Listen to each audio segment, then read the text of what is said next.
बिस्मिल्लाहिर्रहमानिर्रहीम। अस्सलाम वालेकुम नाज़रीन।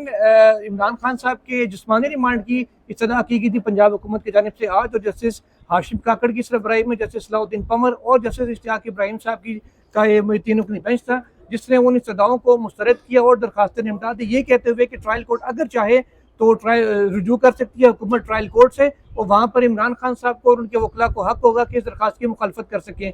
एक बात बड़ी कैटेगोरिकली उन्होंने कही कि 1.5 साल बाद जिस्मानी रिमांड तो किसी सूरत नहीं दिया जा सकता इमरान खान साहब का। इमरान खान साहब के वकील और उनको कई केसेस में रिलीफ दिलाने वाले सलमान सफदर साहब इस वक्त हमारे साथ मौजूद हैं।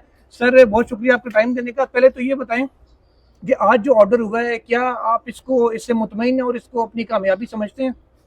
देखिए, यकीनन ये कोई बहुत बड़ी कामयाबी तो हमारे लिए नहीं है, मगर मुझे इस बात की खुशी है कि लाहौर हाई कोर्ट के ऑर्डर को आज बड़ा सराहा गया। बेंच ने कहा ये बड़ा वेल बैलेंस्ड ऑर्डर है और बड़ा प्रॉपर रीजनिंग इसमें दी गई है, और जो मेन रीजंस असाइन किए लाहौर हाई कोर्ट ने ये 10 दिनों का रिमांड डिक्लाइन करने में, सबसे बड़ा ग्राउंड था कि ये रिमांड इमरान खान साहब को प्रोड्यूस किए बगैर वीडियो लिंक पर ग्रांट कर दिया गया।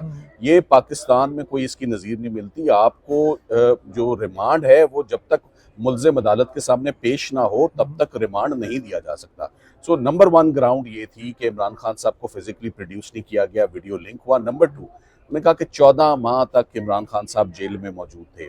आपकी सीरियसनेस किधर है इस केस को प्रोसिक्यूट करने की, कि आपने कभी तकल्लुफ़ ही नहीं किया 12 तफ्तीशी अफसरान ने कि वो इमरान खान साहब को उस वक्त जाके गिरफ्तार कर लेते और उनको ये जो तीनों टेस्ट आज बता रहे हैं, पोलीग्राफी टेस्ट है, वॉइस मैचिंग है और फोटोग्रामेट्री टेस्ट है, बड़े मुश्किल टेस्ट हैं। मगर और इन टेस्टों की मैं आपको ये भी बता दूं, बहैसियत फौजदारी वकील, इनकी एविडेंशियरी वैल्यू और इनकी वक़्त पाकिस्तान में भी ज़ीरो है। ज़ीरो है, आप आसान जुबान में ज़ीरो है, इसकी कोई वैल्यू नहीं। और आप ये देखें, मैं तो ये कहूँगा आज की दरखास्त पर सरकार का फोर्स करना ये उनके लिए इतना नुकसानदेह है। पूछे कैसे? इसका मतलब है कि 9 मई की जितनी एविडेंस इमरान खान साहब के अगेंस्ट आज दिन तक है वो नाकारा और यूजलेस है, तो वो नया एविडेंस क्रिएट करना चाह रहे हैं। पिछले एविडेंस से सरकार मुतमईन ही नहीं है कि वो evidence is capable of anything, और वो एविडेंस तो मुख्तलिफ कोर्टों ने 30 मरतबा उसी एविडेंस को फर्दर इंक्वायरी करके इमरान खान साहब को जमानतें दे दी हैं। अब मैं आपको बताना ही चाहता हूँ कि आज सरकार ये करना क्यों चाह रही थी। इमरान खान साहब की 8 जमानतें लाहौर हाई कोर्ट में पेंडिंग है और वो रोज के एडजर्न होती आ रही हैं। वो 8 केसेज हैं जो लाहौर हाई कोर्ट में फंसे हुए हैं। इनका मकसद ये है कि ये टेस्ट करवा के उनकी रिपोर्टें अपनी मर्जी की हासिल करके तो वहां पर उन बिलों को डिसमिस करवाने की कोशिश करना कि ये नया एविडेंस आ गया इमरान खान साहब के खिलाफ in the form of expert report, तो वो that has been turn down with full force by the जजेस of the supreme court of Pakistan. उन्होंने कहा यही एफिशिएंसी सरकार अगर बाकी केसेस में भी दिखाए तो बड़ा बेहतरी आ जाएगी निज़ाम में। आपकी सारी एफिशिएंसी किसी एक केस के ऊपर और किसी एक क्लाइंट के ऊपर हमें नजर आ रही है, ओवरऑल बाकी केसेस में नजर नहीं आ रही। सो ये काफी अच्छा पैगाम था सरकार के लिए। और सो पॉजिटिव बात यह है कि सरकार की इस्तदा फिजिकल रिमांड की 2 साल के बाद जब एक तरफ डायरेक्शन आने की बात हो रही है कि 4 महीने में आप ट्रायल कंक्लूड कर दें।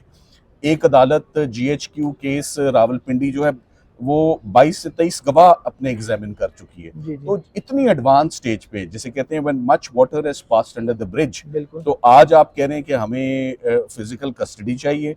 ये दरखास्त सरकार के बहुत खिलाफ जाती है और उनको 10 दफ़ा सोचना चाहिए था कि दरखास्त फाइल करते या ना करते। मेरी नज़र में बहैसियत फौजदारी वकील ये दरखास्त स्टेज पर फाइल करना इस बात का अंदिया है कि the available evidence so far is very weak, very flimsy और is incapable of proving anything। Sir, एक अब शवाहिद की आपने बात की, पॉलीग्राफी टेस्ट बेसिकली नाज़रीन कम समझा भी देते हैं। होता ही है कि जब आप किसी इंसान से पूछते हैं कि आपने क्या ये जुर्म किया या नहीं, वो मशीन लगी होती है, उससे कनेक्ट होती है कि ब्रेन वेव्स में अगर वो झूठ बोलेगा तो उसमें घबराया हुआ होगा। अगर कोई बंदा जैसे आजकल गवर्नमेंट में हर तरफ लोग देखते हैं, सियासी लोग तो बड़ा डिटाई से झूठ बोलते हैं, वो कॉन्फिडेंस से झूठ बोले वो भी नहीं पकड़ सकेगी मशीन। ये जो पॉलीग्राफी टेस्ट है उसको आसान जुबान में लाई डिटेक्टर मशीन बोलते हैं। जी। अमेरिका में इसका इस्तेमाल है इंटरव्यूज के दौरान जब कोई सस्पेक्ट अरेस्ट होता है और तफ्तीश हो रही होती है। पता है किन मुल्कों के लिए? जहाँ थर्ड रेट मेथड्स नहीं इस्तेमाल होते, मार कुटाई नहीं होती, टॉर्चर नहीं होता, वहां वो मशीन लगा देते हैं। तो अब मैं कहना ये चाहता हूँ कि क्या अब मशीन बताएगी कि 9 मई के वाकये में इमरान खान साहब मुलविस थे या नहीं? एविडेंस किधर गया? उनकी तकरीरें, स्पीचेस कहाँ गई? वो असमत कमाल की शहादत कहाँ गई, वो चक्री की साजिश कहाँ गई, वो ज़मान पार्क की साजिश कहाँ गई। तो जब वो तमाम एविडेंस रिजेक्ट हो गया उसके बाद इस स्टेज पर आके तो आप, और ये जो एविडेंस की बात कर रहे हैं, मैं आपको एक बात ज़रूर बताना चाहूँगा, जिस एविडेंस की बात आज सरकार कर रही है कि ये मुआजना करवाना है हमने, वो तो अवेलेबल है ना। वो तमाम एविडेंस लाहौर हाई कोर्ट ने कहा कि आप पढ़ के सुना दें हमें। अगर हमें इसमें कोई इंक्रिमिनेटिंग या डैमेजिंग बात which could be used against Imran Khan साहब नजर आई तो हम ये रिमांड अलाउ करेंगे। तो सरकार ने अपनी बेहतरीन प्रोसिक्यूटर जनरल साहब फराज शाह साहब ने 3 बेहतरीन स्टेटमेंट्स पढ़ के उन्होंने अदालत को सुनाई, और अदालत ने सुनने के बाद कहा इसमें तो इमरान खान साहब रूल ऑफ लॉ की बात कर रहे हैं, वो कहीं पर भी जलाओ घिराओ और हमले की बात तो कहीं पर भी नहीं कर रहे, ये तो आपके खिलाफ जाती है, आप ये टेस्ट ना करवाएं, हम मुतमईन नहीं हैं। Thank you. अच्छा सर, ये बताएं कि एविडेंस की क्वालिटी के ऊपर बात हो रही है। GHC हमला केस में एक मोबाइल फोन जो बतौर एविडेंस पेश किया गया केस प्रॉपर्टी 2023 में जो 9 मई को पकड़ा गया था, वहां से बरामद किया गया था या उठाया गया था, वो 2025 में पेश किया जाता। 100% बैटरी चार्ज होती है और वो बचता भी है, और माचिस बिल्कुल नई निकोर पेश की जाती है कि जो जिसमें से एक तिली भी निकली नहीं होती, जिससे आग लगाई गई थी। तो इतना ये इस किस्म का एविडेंस की वैल्यू क्या है? देखिए, मैं अक्सर ये कहता हूँ कि मैं आप सब लोगों से, जितने भाई यहाँ खड़े हुए हैं, मैं आप सब लोगों से सीखता हूँ। जो आप लोगों की नज़र और ऑब्जर्वेशन है और आप लोगों के पॉइंट्स हैं, वो वकला से बाज़ बड़े आगे निकल जाते हैं। सो आपने खुद ही सरकार के केस को एक्सपोज कर दिया, जो 2 साल बाद क्या, मैं सुबह से लेकर रात तक अपनी बैटरी ना उठाऊं तो वो डेड हुई होती है। Exactly. तो यही बात काफ़ी है कि चार्ज बैटरीज हैं, बार्स उसकी फुल हैं और माचिस की डब्बी जो है वो बिल्कुल फ्रेश है। तो ये सारी बातें इसी बात के इंडिकेटर्स हैं कि सारा प्लांटेड एविडेंस है, और आज की एक्सरसाइज भी एविडेंस प्लांट करने के लिए हुई और इसका कोई मकसद नहीं था। बहुत जबरदस्त फैसला है कि सुप्रीम कोर्ट ने तमाम दरखास्तें आज मुस्तरद की हैं। अब 4 महीने के फैसले के ऊपर आते हैं कि 4 माह के अंदर ट्रायल मुकम्मल किए जाएं। एक बंदा जो, जैसे इमरान खान साहब की मिसाल ले लें, जिन्ना उस हमला केस में, पिंडी में, अटक में और फैसलाबाद में इमरान खान साहब के खिलाफ पंजाब के हर बड़े शहर में केस हैं। वो तो हाजिरी कैसे लगवाएंगे ट्रायल कोर्ट में एक जगह से दूसरी जगह? वीडियो लिंक भी जेल, जब हाई कोर्ट भी कहती है, ट्रायल कोर्ट कहती है, कहते खराब है। मेरे जहन में एक ही लफ्ज़ आता है उर्दू का, ये नामुमकिन है, ये नहीं हो सकता, ये पॉसिबल ही नहीं है। आपने सब लोगों को इस डायरेक्शन से, ट्रायल कोर्ट बहुत डिस्टर्ब होगी, लिटिगेंट्स बहुत डिस्टर्ब होंगे, गवाह बहुत डिस्टर्ब होंगे, मुल्जिम बेचारे बहुत गरीब लोग हैं, इसके अंदर बड़ी मैसिव लेवल पे इम्प्लीकेशन है। 1200-1400 मुल्जिम है एक FIR का। टोटल मुल्जिम कितने, मेरे पास काउंट नहीं, आपके पास होगा। 19,000 मुल्जिम का, 19,000 मुल्जिमान की गिल्ट की डिटर्मिनेशन 4 महीनों में आप दिन रात भी काम करें तो ये नामुमकिन है। This is not possible, this is an unfair direction on the face of it. जैसे मॉडल टाउन के केस में डायरेक्शन तो बहुत सारे केसेस में आती है। आप इसको ये ना समझे कि हर वो केस जिसमें डायरेक्शन आती है वो कंक्लूड होता है।